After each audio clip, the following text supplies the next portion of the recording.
asalaamaaleykum wa rahmatullahi taala wa barakatu ñoo ngi sant yàlla bu baax di julli ci Seydina Muhammad sallallahu alayhi wa sallam di yëkkati ay kàddu ci ginnaaw bu dogal jógee agsi ci sunu kaw boo xam ne mbirum sunu borom la te nu bokk ci autorité yi nga xam ne danoo jiite population ndax ginnaaw man maay maire de la commune bu Thiénaba nekk au conseil collectivité territorial yàlla dogal am feebar boo xam ne yàlla moo dogal mu wàcc ci askan wi ci réew mi ak bitim réew mais benn arrêté jóg boo xam ni wala décret bu wax ni suspendre na bépp ndaje boo xam ni ñu ngi koy def ci réew mi loolu nag fekk tey xanaa day deuxième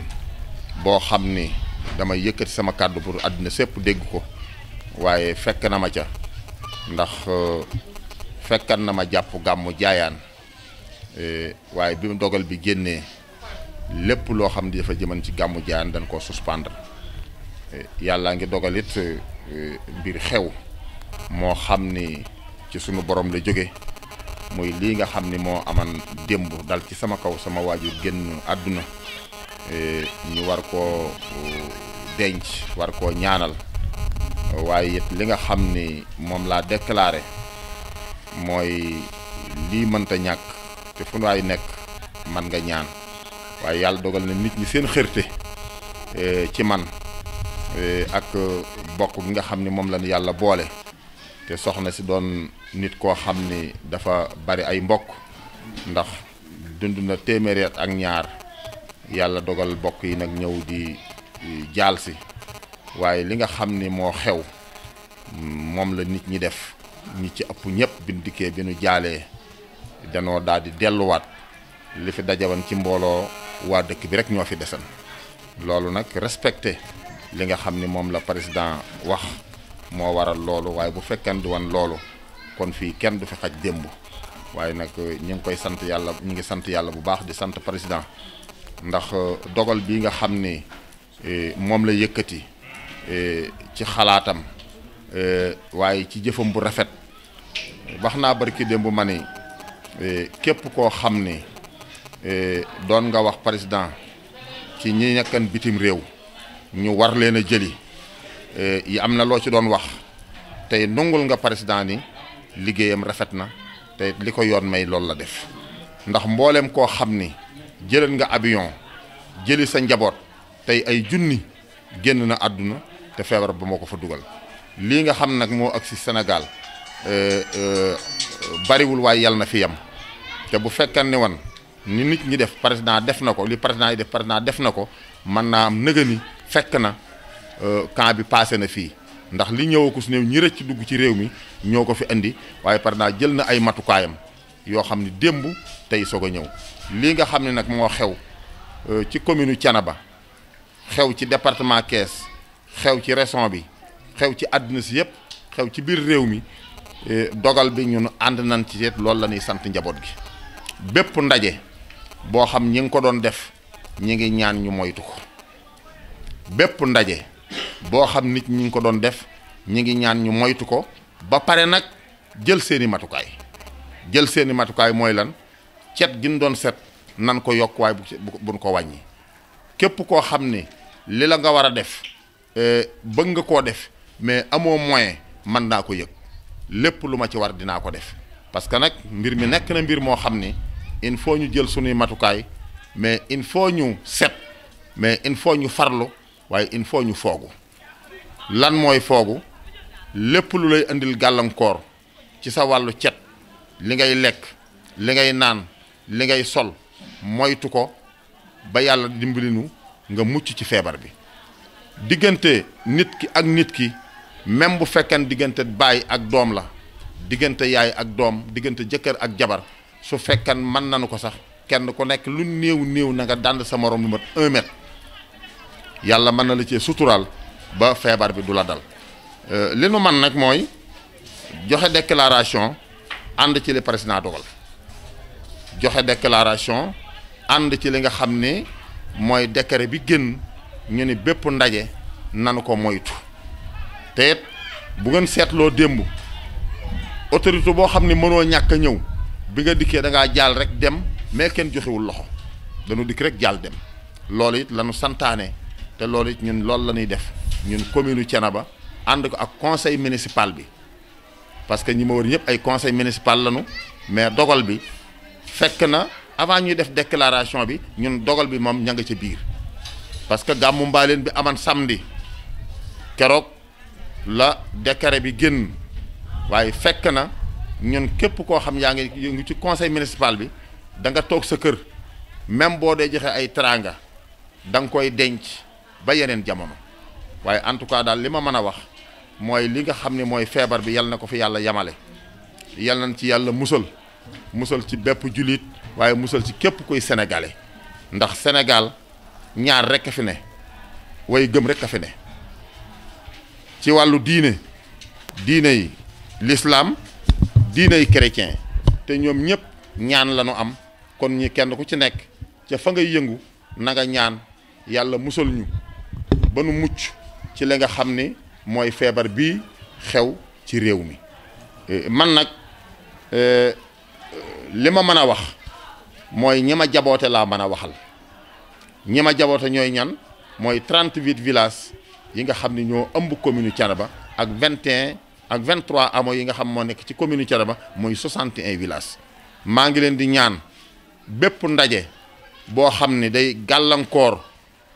lu jëm ci wàllu article bi génn maa ngi ñaan ñëpp moytu ko muy ngénte muy céet muy ak takk lépp loo xam ne man ngeen koo moytu leen ko man nag li ma mën a wax mooy lu ma waay invité ci jamono yii na la leer ni duma ci ñëw parce que yoon mayuma ko ginnaaw yoon mayuma ko nag am naa droit bu ma kenn invité ci lenn ñaan nag sañ na maa sàkku kilifa yi def ñaan yàlla musul ñu ci feebar bi gudd gàtt daal wax ji lii rek la décret bi nga xam ne moo génn ñun ànd nañ ci te it luñ ci man deen ko def lépp lu mu laaj pour cet gi am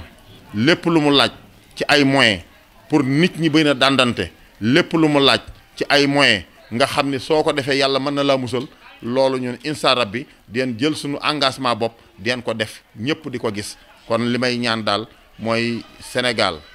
yal na yàlla dolli leen sutura yal na yàlla musal ci feebar bi sëriñ Maam Mor Seck ñi ngi lay ñaan ci sa barkeb maam ak say waajur ngeen dolli ñaan président Macky Sall yàlla dolli koo musal waaye yàlla dolli koo dimbali ba lépp loo xam ne yéene na ko ci réew mi yàlla dimbali ko ba loola am li muy def nii yépp nit ñi mucc ñoo tax waaye il faut ñu sant kilifa yi diine yi nekk ci réew mi ndax li nga xam ne moo xew su fekkee ne woon àdduunu woon lu day ni siyaaro général ñu ne bàyyi nan ko lu day ni daaka ji ñu ne bàyyi nan ko lu day ni Kazu Rajab ñu wax ni nan ko moytu kon yeneen yi ci des mët ta wax kon képp ku nekk ci Sénégal déggan ni gàmmuk Jaayaan la 21 la article bi génn na dogal bi génn na waaye ñun ànd nañ ci avant bisub tey annii la daal lépp gàmmu Jaayaan amatul benn manifestation buy am ci sama commune boo xam ne des na ko dégg du fi am parce que commune bi nag ñu respecté diine lañu waaye ñu respecté état lañu amul lenn loo xam ne état dina ko aaye wala diine santaane ko te commune Thiénaba àndul ca loola ndax ay kilifa fi nekk ay jullite fi nekk ay goro fi nekk ay bokk fi nekk kon yal na yàlla musal ci lii nga xam ne moo xew kon ñu ngi sant yàlla bu baax di julli ci Seydina Mohamed di sant ñi nga xam ne ñoo fi teew di sant presse bi nga xam ne ñoom itam lii ñoo ñu ko mën a siiwal ba àddina sépp yëg ni lii nga xam ne moom mooy dogal bu jógee ci président Macky Sall ñun ànd nañ ci te it lépp luñ ci war den ko def kon maa ngi sant ñëpp maa ngi gërëm ñëpp salaamaaleykum wa rahmatullahi taala wa barakaatu. salaamaaleykum wa rahmatullahi taala wa barakaatu. Yéen mbokki téléspectateurs yi ñu ngi leen di nuyu ku ci ne ci sa tur ak sa sant di jiital ci nuyoo bi sunu xalif général Baye Sy Ahmed Tidiane Seck di ko ñaanal yàlla sunu borom may ko wér ak fan wu gudd lool di teg ci nuyoo bi kilifa yi nga xamante ni ñoo nekk sunu ginnaaw te jot fee jël kàddu ñu mën cee jiital monsieur le maire Serigne Mamor Seck ak conseil municipal bi Adama Diop ak le chef de village de Diayane Baye Mori Gueye di wax rek ni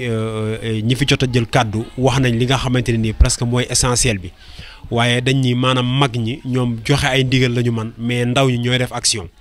kon yaakaar naa ñun dañu daal di jublu rek ci action yi ak di sensibilisation yi parce que tey ku ne xam na ni fii nga xamante ne nii foofu la réew mi toll tey wala adduna bi toll muy feebar bi nga xamante ne nii moom la ñuy wax coronavirus dafa nekk feebar boo xamante ne nii bu doy waar la bu gaaw a wàlle kon te sunu réew wala OMS jël ci ay matukaay am ci ay ndigal yoo xam ne daf koo joxe ndigal yooyu nag ñu bëggoon maanaam ñëpp respecté ko bàyyi ko xel bu baax a baax a baax bokk na ci maanaam di raxasu ak ndox ak saabu wala maanaam gel antiseptique yi nga xamante dañ koy raxasoo bu dee tamit da ngay maanaam kii nga utiliser mouchoir bu nga xamante ne ni mouchoir à jeter la benn yoon nga ko utiliser sànni ko ci poubelle bi bañ koo sànni di ko jeter ci mbedd mi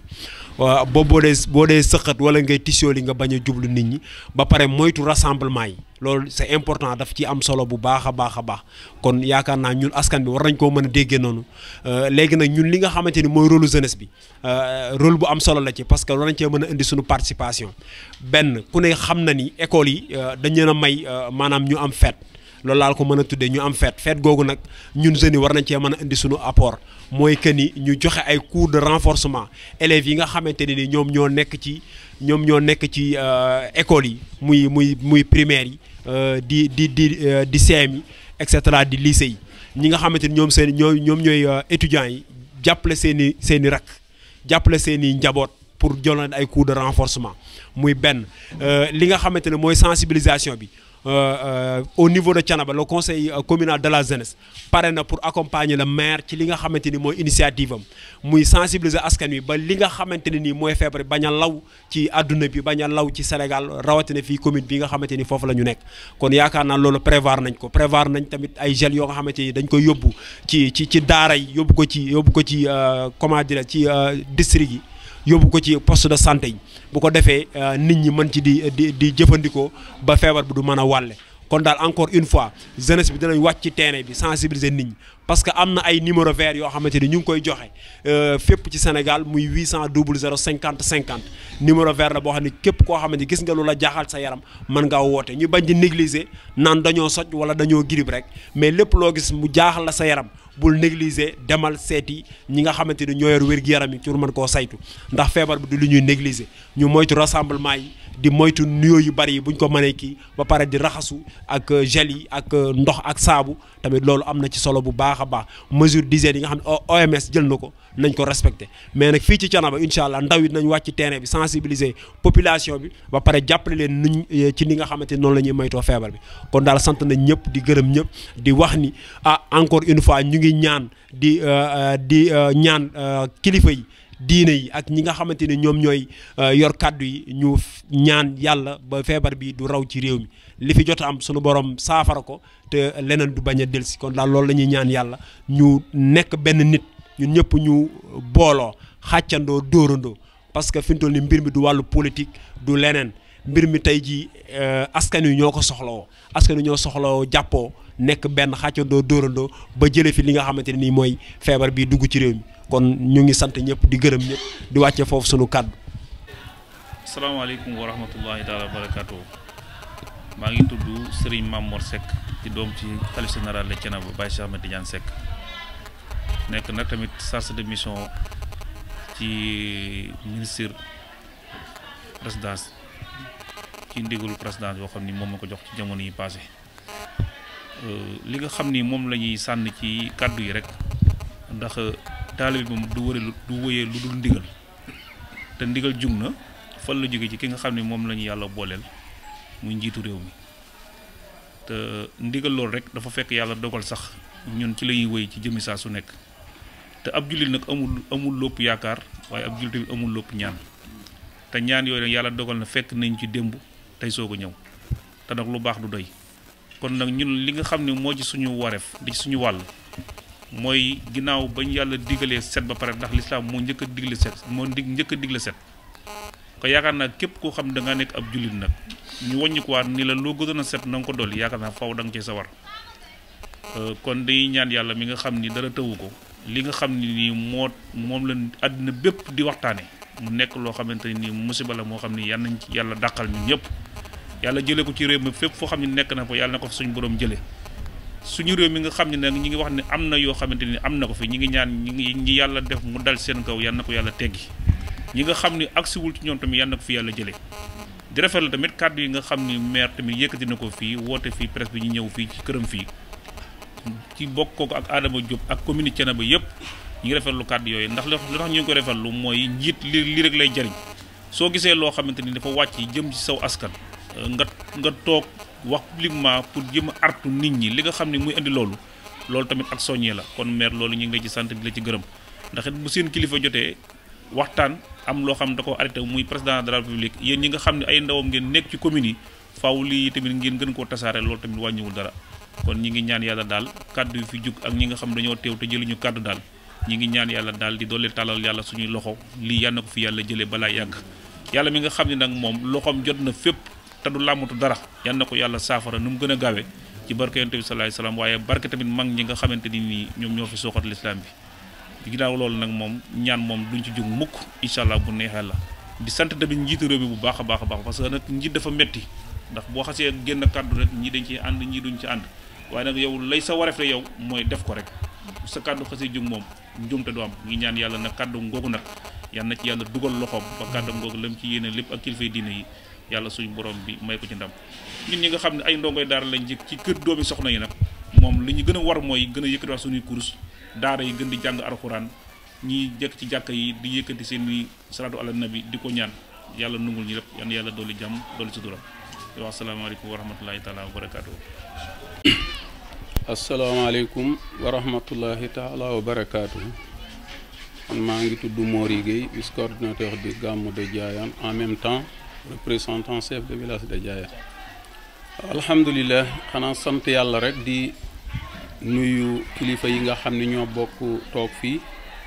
di jiital ci Serigne Mamor Seck ak monsieur le maire de la commune ak Adama ak conseil yi nga xam ni ñoo bokk toog fii yëpp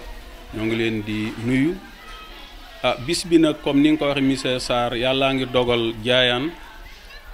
di organiser gàmmu année yi yëpp ci kàttanu sunu borom yàlla dogal ren ñu xalaatan jàpp gàmmu gi le 21 mars bi ñëw yàlla dogal lépp loo xam ne lu ci waran ci wàllu taxawaay ak préparation ñu ngi ci woon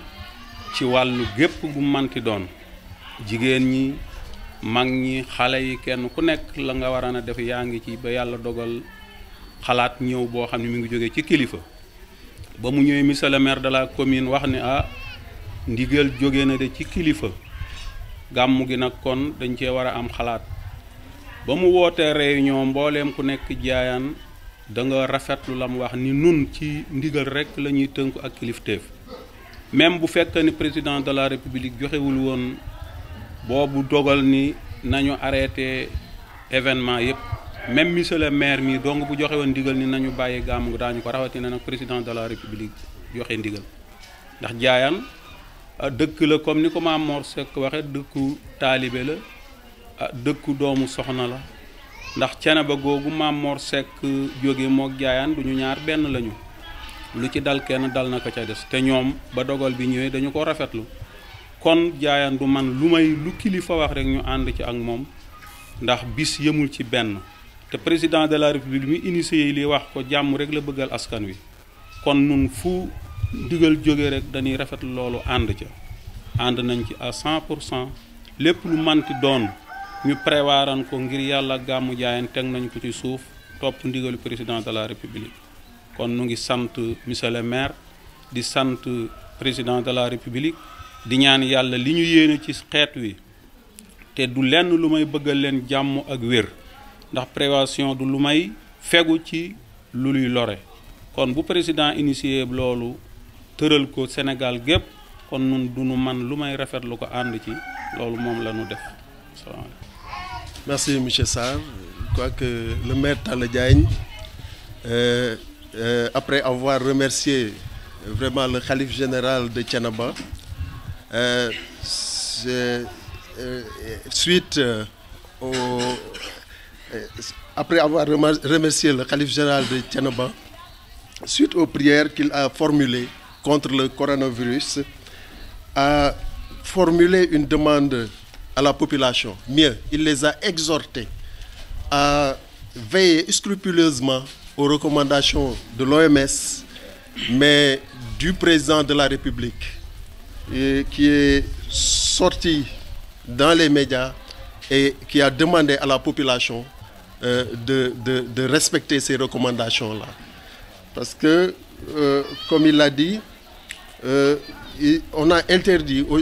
maintenant les manifestations,